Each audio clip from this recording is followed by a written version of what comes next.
हमारे देश के गृह मंत्री आदरणीय अमित शाह जी संभाजी नगर में आए थे। उन्होंने हमारे राष्ट्रीय नेता आदरणीय शरद पवार जी के लिए बहुत ही अपशब्दों का वापर किया, जो महाराष्ट्र की जनता का अपमान है। उन्होंने पवार साहब के लिए यह आरोप लगाया कि पवार साहब महाराष्ट्र के लिए बोझ है। यह भारतीय जनता पार्टी की दोहरी नीति है। जो भी इनका नेता उठता सूटता है, फिर चंद्रकांता दादा पाटिल रहे, बावनकुळे रहे, फडणवीस रहे, जो भी है, जिनकी हैसियत नहीं है, वे भी पवार साहब के लिए आकर आरोप करते हैं।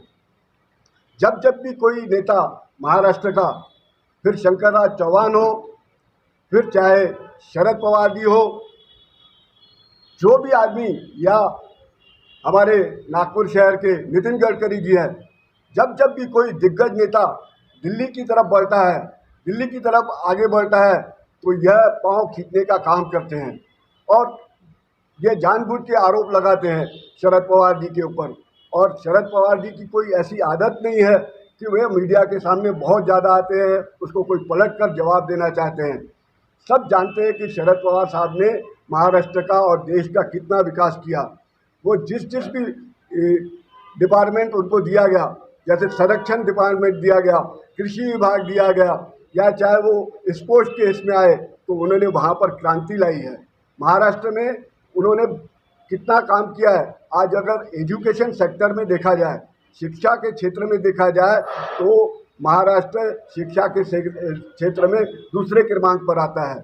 यह महाराष्ट्र में लिटरेसी और पहले नंबर पे आता है तो केरल आता है। अगर शरद पवार जी ने यहाँ पर तरक्की नहीं की रहती, तो गुजरात आज 17 नंबर पे है शिक्षण संस्था के, इसमें उनका 17वां नंबर लगता है।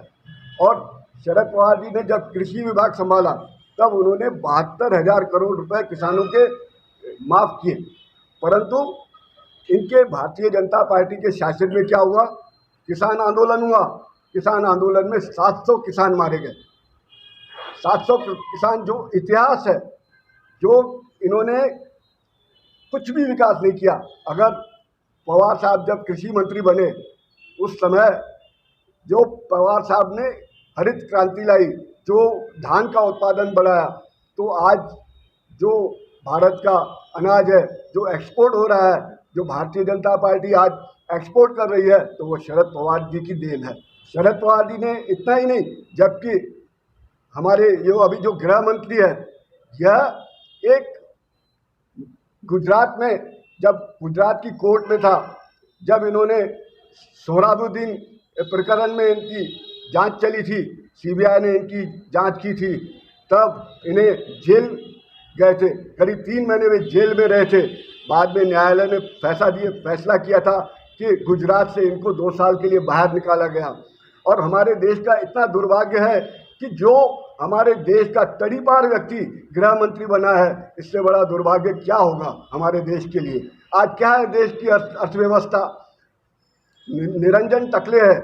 निरंजन टकले ने आज से 3 साल पहले, उन्होंने अपनी किताब में, एक वरिष्ठ पत्रकार है और शोधक पत्रकार है, उन्होंने अपनी किताब में 3 साल पहले लिखा था कि इन्होंने जस्टिस लोढ़ा को 100 करोड़ रुपए का ऑफर दिया था, जिसे जस्टिस लोढ़ा ने लेने से इनकार किया था, और उसके बाद उनकी हत्या हो गई। परंतु आज 3 साल हो गए, उसके बाद भी न कोई भारतीय जनता पार्टी का प्रवक्ता सामने आया, न कोई उनका भारतीय जनता पार्टी का कोई व्यक्ति आया, न कोई अमित शाह आ गया है कि या तो फिर उसकी ईडी से जांच कराते थे, सीबीआई से जांच कराते थे, परंतु उनकी हिम्मत नहीं है।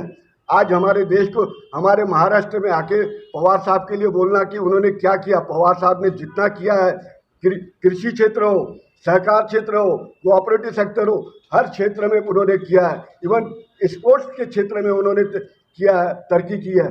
तो पवार साहब के लिए इस तरीके से दुर्भाग्यपूर्ण वक्तव्य करना, उसका हम निषेध करते हैं। और राष्ट्रवादी कांग्रेस पार्टी अगर इसी तरह इनका रहा, तो यह आने वाले 2024 के चुनाव में इन्हें जनता सबक सिखा